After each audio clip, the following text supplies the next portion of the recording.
Tantor Audio, a division of Recorded Books, presents The Abduction of Betty and Barney Hill, Alien Encounters, Civil Rights, and the New Age in America, by Matthew Bowman, narrated by Asa Siegel. Introduction. Tic-Tacs. Late in the night of September 19, 1961, Betty and Barney Hill were driving home on a lonely state road in central New Hampshire when they saw a flying saucer. What follows is a largely narrative account of their lives before their encounter and for the decade or so afterward.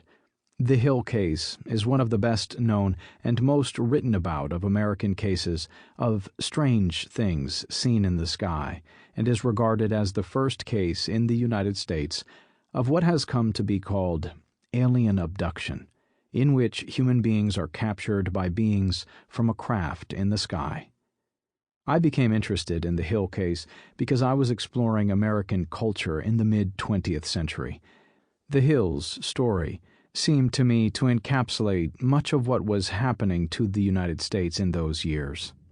Betty and Barney Hill were a black man and a white woman in early middle age in 1961, supporters of the Democratic Party dominant in American politics in those days.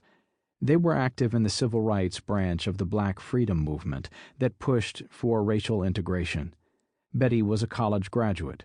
Barney was not. They belonged to a politically and theologically progressive, yet entirely respectable and conventional Unitarian congregation in their home in Portsmouth, New Hampshire. They embodied both the middle and the peripheries of American culture in those years.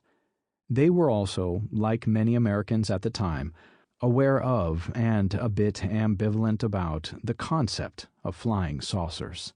Betty was more interested in the idea than her husband.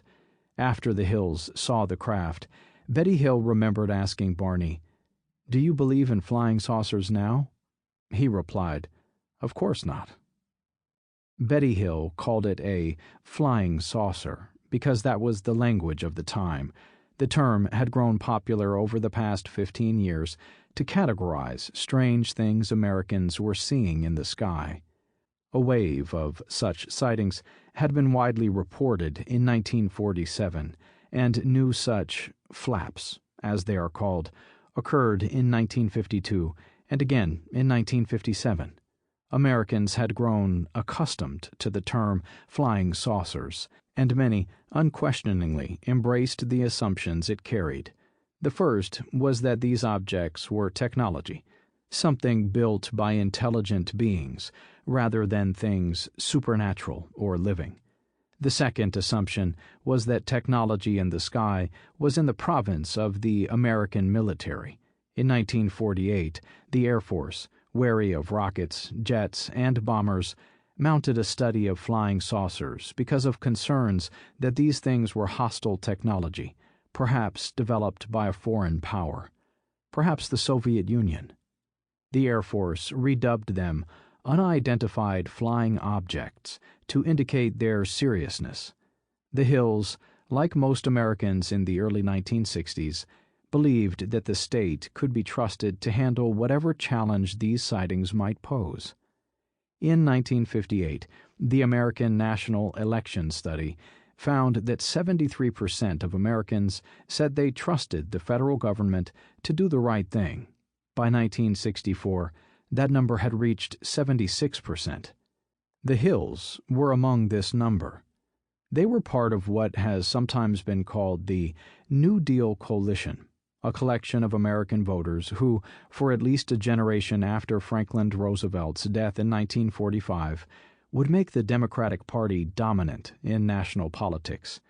They liked the Democrat support for a host of government programs, from Social Security and unemployment insurance to a strong-standing military and an active foreign policy. This coalition began to fray in the late 1960s, and by the 1980s, it unwound entirely, made to appear naive by a host of government scandals, and challenged by a rising conservative movement on the one hand and liberation movements driven by young radicals and people of color on the other.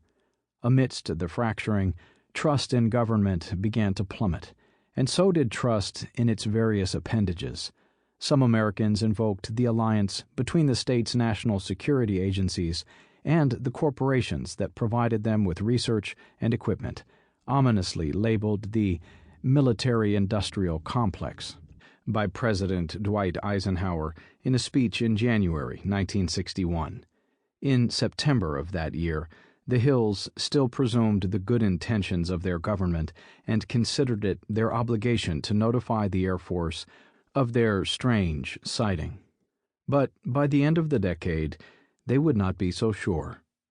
In part, then, this is the story of how, in an environment of growing cynicism about the state and the science that the state sponsored, a strange encounter propelled Betty and Barney Hill toward suspicion of traditional sources of authority and a consequent exploration of more esoteric possibilities. It was a path many other Americans traveled in the 1960s. But if the Hills' trajectory was familiar, they followed it for reasons that were their own. They held to a vision of science that involved public discussion, deliberation, and debate. They believed this in part because they were New Deal liberals who believed in responsive government. But they also believed it because they were Unitarians, a denomination that in the mid-20th century insisted that science policy as a way of generating national knowledge should not be restricted to cloistered experts, but open to democratic discussion. The Hills expected that the government agencies they contacted would take their story seriously. But they were disappointed. By the time they reached out to the Air Force, the U.S. government's interest in UFOs had shifted away from the hard sciences of engineering and physics. In a series of reports, panels, and investigations over the 20 years from the late 1940s to the late 1960s, the state turned the problem from a potential technological threat into a mental aberration internal to those who saw UFOs. Sightings were a threat to the psychology of the United States, not to its military power. The Hills found both the Air Force and their own psychiatrists treating their experience as a problem in their heads rather than in the skies. The experience disillusioned the Hills, but rather than surrender their belief about what they had seen, they changed the communities that they looked to for support. They joined the loose network of esoteric practitioners affiliated with what is often called the New Age, and they increasingly embraced conspiracy theory. By the last decade of her life, Betty Hill was writing that governments separate and divide us, describing strange black helicopters she often saw over New Hampshire and warning that, "I learned to distrust anyone who offers to analyze anything I find." I am interested in the story of the Hills as an account of the shifting winds in American politics and culture in the second half of the 20th century, and particularly how one family, typical in some ways, quite atypical in others, followed them. I am less interested in exploring why Americans see strange things in the sky than how the Hills, in particular, some of the first Americans to have such a strange encounter, came to interpret what they had seen as something they called first a flying saucer and then a UFO, how they moved from believing merely that they had seen something strange to believing that they had been abducted by aliens, and how this process went hand in hand with their growing skepticism about mainstream authority in American life. This is not an entirely novel approach. Many scholars, beginning with the famed psychologist Carl Jung, have explored and nuanced the Air Force's conclusion that UFOs were, to use a term popular among UFO researchers, psychosocial, which is to say that they were an expression of human feelings about modern life thrown into technological form. Jung's short 1959 book, Flying Saucers, a modern myth of things seen in the sky, suggested that whatever the actual external stimulus for a UFO sighting was, Americans were perceiving them as flying saucers, with all the connotations that term implied. The shape was significant. Yoon identified the saucer as a mandala, a universal symbol of wholeness and completion that Yoon believed people particularly longed for in the unruly world of the Cold War. For Yoon, a UFO might ultimately be strangely comforting, a symbol of longing and desire. Many other more recent scholars agree that it is a symbol, but are inclined to see the UFO as a projection of anxiety and unease. Bridget Brown, Jody Dean, and Susan Lepselter have connected belief in UFOs to disempowerment and imprisonment, the sense that Americans, and especially those who believe in UFOs, are not fully in control of their own lives. According to these authors, UFO believers stand outside relentless narratives of national pride, progress, and growth that the American establishment promulgated throughout the 20th century. Modern mass media has connected us, but also has obliterated any possible assumption that Americans might share common presumptions about credibility and truth. Modern science has made possible great advances, but it has also rendered citizens passive subjects of machines and technology they do not understand and cannot control, particularly in such intimate regions as their own bodies. Modern America celebrates freedom, but many people find themselves captive to financial, racial, and historic oppressions. The story of the UFO, told as a story of strange invasion, abduction, and captivity, finds resonance as it explores and touches on these truths. The seeming outlandishness of alien abduction might seem less unfamiliar, and indeed even more plausible, when set against the aggravating and sometimes terrifying realities of, for instance, modern medical bureaucracy. To some Americans today, the pessimism that has crept into UFO narratives since the Hills told their story of frightening abduction might seem prescient. In American popular culture, alien abduction is told in stories designed to frighten or unnerve. That was, at times, how Betty and Barney Hill told their own story. And yet we should not conclude that UFOs are simply signs of fear and unease. Rather, even if they are the product of no more than creative misinterpretation, they have also served as grounds for a new sort of world-building, the rewriting of disempowerment into a strange new power. In 1994, the Harvard psychologist John Mack argued in his controversial Abduction, Human Encounters with Aliens, that UFO encounters sometimes left those he interviewed with what he called a new and altered sense of their place in the cosmic design, that left them at peace with new knowledge and beliefs that revived their sense of efficacy in the world around them. That was Betty and Barney Hill's story as well. Their reshaping of the reality they believed in grew from the frightening and disempowering aspects of their experience and from the promise of renewed and different potential realities as well. One benefit of a close examination of the lives of two particular abductees, to use a term the Hills adopted to describe themselves, is to trace the evolution of their stories and beliefs about their experience alongside and through their experience in the United States in the 1960s and 1970s. By closely examining the shifting patterns of the Hills' story, how they told and retold the story as their contexts and experiences and even memories changed, I track how their beliefs about their world and the power they had in it changed as well. When they began their journey down New Hampshire's Route 3, the Hills' world made sense to them. They had clear ideas about what science was, about the relationship between Americans and their state, about the meaning of race, and what good, appropriate religion should be. One way of thinking about what happened to them is not to explore what the light they saw actually was, an ultimately fruitless quest, I think, but to see the reality of its power in their lives. It upset and blurred the boundaries they had laid down.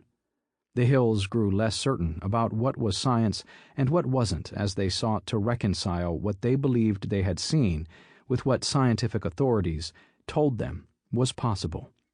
Because the state did not respond to their experience as they hoped it would, they grew increasingly frustrated about the role it should have in their lives. That, in turn, cast doubt upon those scientific authorities, and more, upon whether or not legally enforced desegregation would bring about the sort of integrated society they hoped for. They had thought that religion was one thing, the congregational, respectable, rational Unitarianism they had adopted, and now they came to wonder if it could be something else. The weirdness of what they encountered that fall night was not only a puzzle of itself. It destroyed the presumptions they had about the world. The social and cultural lines that delineated reality in American society faded in the harsh light of high strangeness. That was why Barney Hill said, "Of course not," when his wife asked, after seeing a strange light in the sky, whether he now believed in flying saucers. Barney believed then in racial uplift. He hoped that respectability would bring equality, and the light in the sky seemed to threaten that goal. By 1961, flying saucers were the stuff of disreputable fanatics and the uneducated. It was aggravating on multiple levels when Barney found himself not believed, and he and his wife reshaped the boundaries of authority, legitimacy, and respectability in their worlds in recompense. By the 1980s, the Hill story was famous. In 1966, a journalist named John Fuller published The Interrupted Journey, a book that told Betty and Barney's story between September of 1961, when the two saw that strange light in the sky, to the spring of 1964, when they concluded hypnosis and emerged reporting newly recovered memories of their own close encounter. They now remembered small, human-like beings who kidnapped them, took them aboard that light, which turned out to be a craft, and subjected them to medical experimentation. They told this story repeatedly to Fuller, to the news media, on television. In the decades that followed, investigators, or ufologists, like Mack and the New York artist Bud Hopkins, formulated a template for a certain subset of encounters, like the one Barney and Betty Hill described, and termed them abductions. Both assumed that such experiences were encounters with extraterrestrial life that had reached Earth via spacecraft. Both interviewed dozens of abductees and wrote books trying to systematize the phenomenon and determine what these other beings were trying to accomplish. Hopkins acknowledged the Hill case to be a central archetype, a classic illustration, the model from which many other abduction stories took their frame. Unlike later abductees, the Hills did not have the benefit of a template for their narrative. Their story was told and retold many times, and it grew in the telling.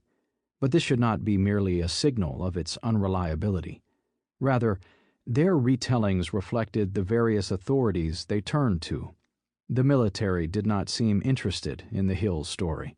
Psychiatrists pathologized it. White supremacists used it as evidence of the Hills' unreliability. As the Hills moved from meaning to meaning, not only did their confidence in these authorities begin to wane, but so did their perception of knowledge itself, and finally, they embraced conspiracy theory. By the end of the 1960s, they, like so many others, had lost much faith in the American state. The scandals of the Vietnam War and the Nixon administration opened pathways the Hills and many others were willing to venture down. Their story can help us understand why it was that they, and so many others, found the possibility of extraterrestrial intelligences visiting Earth plausible, just as Americans' trust in each other was beginning to dwindle. As UFO researcher Stanton Friedman put it, linking together demonstrated deceptions in American society to those he and other UFO believers merely suspected, the United States faced a cosmic Watergate. By the end of the decade, Albuquerque businessman Paul Benowitz was marshaling evidence that the United States government was operating a secret base under the New Mexico town of Dulce for the purposes of joint human-alien military maneuvers.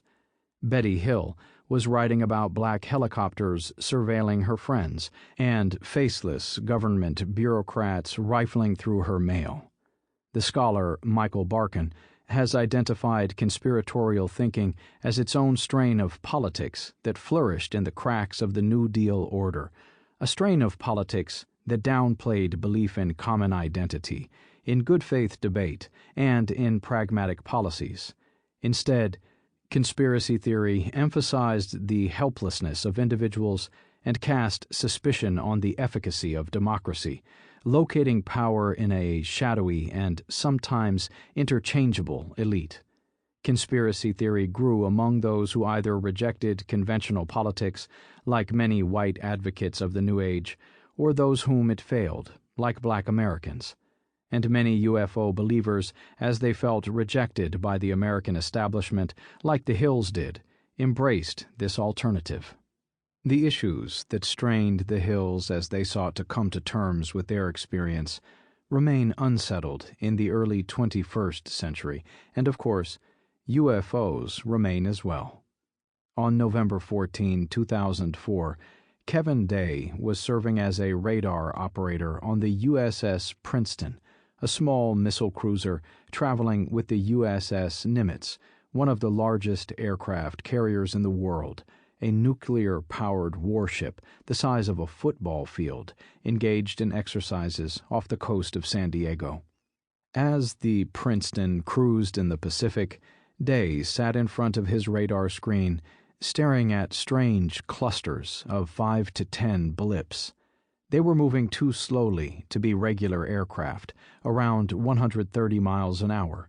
They were too high up to be birds, around 28,000 feet, nearly the height of Mount Everest. They rose and plummeted and vanished out of radar range, over and over. Finally, Day asked David Fravor, commander of the Nimitz fighter plane squadron, to investigate. Fravor was on a training mission with another pilot when Day contacted him.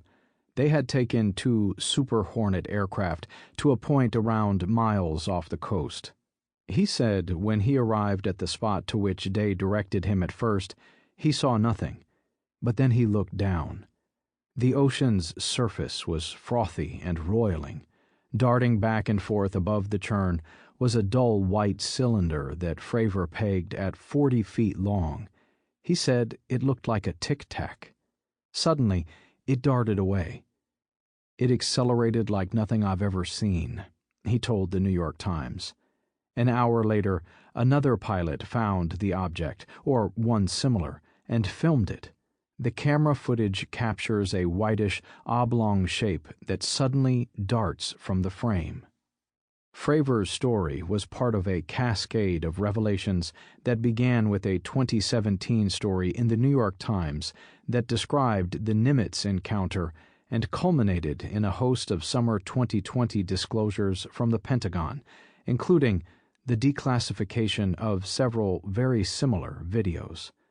The Times story claimed that in 2007, Senator Harry Reid had commissioned the Advanced Aerospace Threat Identification Program, AATIP, a small operation in the Pentagon that appeared designed to evaluate UFO sightings. $22 million was poured into AATIP, much of it used to pay contracting fees to an associate of Reid, a billionaire and UFO investigator named Robert Bigelow, who ran an aerospace research firm. Over the few years that followed, Other sightings occurred, and other investigators claimed that AATIP was only a portion of a much larger investigation that Reed had initiated years earlier. Reed suggested that though he did believe something strange was happening, observers should not assume that the money was put up to investigate aliens.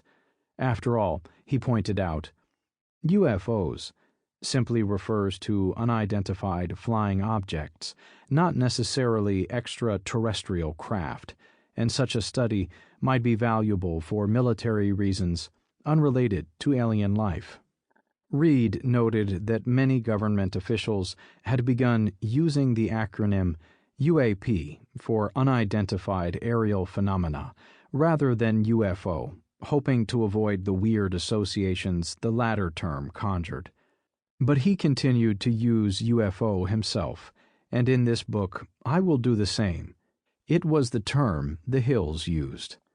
Claiming that national security validated the study of strange things in the sky and insisting they might be no more than advanced earthly technology, put Reed in the same camp as some Air Force officials who first took the story on.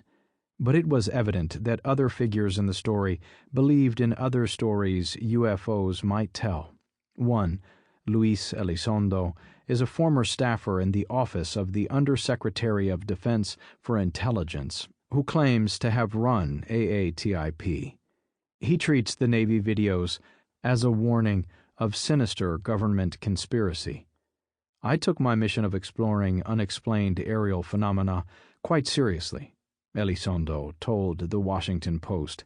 He claimed he resigned because the Department of Defense would not give his investigation the resources that the mounting evidence deserved. He darkly assured journalists that he knew the Department of Defense would hide his involvement in the program. When you disestablish an organization, there's a paper trail, he said. You won't find one for this program. It is easy to forget that behind the dizzying spiral of names, bureaucracies, revelations, and denials is the simple strangeness of those videos, just as the Hills experience began with a strange light in the sky that Betty Hill fumbled to describe. Media commentators, UFO investigators, and scientists labeled the odd objects in the Nimitz and other videos everything from genuine evidence of extraterrestrial intelligence to equipment artifacts to drones to odd weather events. Each of these acts of interpretation drew the primal strangeness of the tic-tacs into differing networks of meaning and ways of understanding the world. For Reed, the fact of strange flying objects in the sky validated his concerns for the interests of American national security. But if flying saucers were alien craft the government was covering up, Luis Elizondo's broad network of conspiracy might be genuine. It should be of little surprise that the Mutual UFO Network, MUFON, a nationwide organization investigating UFOs in the United States since its founding in 1969, began in the mid-2010s to struggle with growing numbers of members attracted to political extremism and the conspiracy theories stoked by President Donald Trump. Doug Wilson, MUFON's director of investigations, told the Washington Post that he had once believed that UFO believers were sympathetic to marginalized communities because they themselves had once felt dismissed. But he was increasingly worried about strains of extremism in the organization. Of course, as Wilson acknowledges, there may never have been a time in American history when UFO belief has not been bound up with marginalization, suspicion, and fear of conspiracy. The Hills story is then more than a story about the couple themselves and their strange experiences, whatever they might have been. It is a story about two Americans, a white woman and a black man, and what they believed it was to be an American in the middle decades of the 20th century. It is the story of how those beliefs were tested and how the Hills, like so many other Americans, came to believe something different about the world than they once had. What the Hills said they saw in the sky does not appear to be the tic-tac that David Fravor and other Navy men would report half a century later, but it was equally inexplicable, and like Fravor and the other military men, the Hills interpreted it the tools they had to hand. Sample complete. Ready to continue?